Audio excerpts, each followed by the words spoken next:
সাবরু মহকুমার মনুবাজার থানাধীন কলাছড়া রামগোয়া গ্রামে মঙ্গলবার গভীর রাতে ঘটে এক চুরি, যা গ্রামের মানুষের মধ্যে বড় আতঙ্ক সৃষ্টি করেছে। ঘটনার সময় গ্রামের বেশিরভাগ মানুষ কালাপানিয়া ন্যাচারাল পার্কের মেলায় ছিলেন। সেই সুযোগে একদল চোর বাড়িতে প্রবেশ করে স্বর্ণালঙ্কার ও নগদ টাকা লুট করে যায়। এলাকার বিপ্লব রায়, কমল দাস ও সুনীল দাসের বাড়িতে চোরেরা বারান্দার গ্রিল এবং ঘরের দরজা ভেঙে ঢুকে তাদের 2 থেকে 3 ভরি স্বর্ণালঙ্কার এবং প্রায় 3 লক্ষ টাকা নিয়ে যায়। বাড়ির মালিকরা জানান, এটি তাদের দীর্ঘদিনের সঞ্চিত অর্থ ও মূল্যবান জিনিস। এলাকাবাসীরা জানান, নেশাগ্রস্ত কিছু যুবক এই চুরির সঙ্গে যুক্ত থাকতে পারে।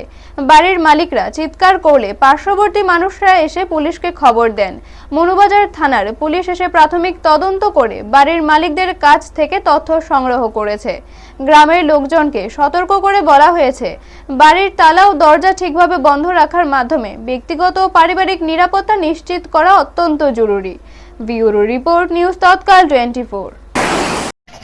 কি ছিল গতকালকে? আমি মেলা থেকে বাড়িতে আয়া দেখি আমার বাড়ির লাইটটা অফ। আমি রাতে লাইটটা দিয়ে গেছিলাম। তারপর আয়া দেখি আমার দুটা রুম, দুটা রুম একদম উলট পালট দিন ডিসকাউন্টে গ্যাস সিলিন্ডার সব কিছু মানে উলট পালট। এরপরে ঘরের তালাটা ভাঙা আছে।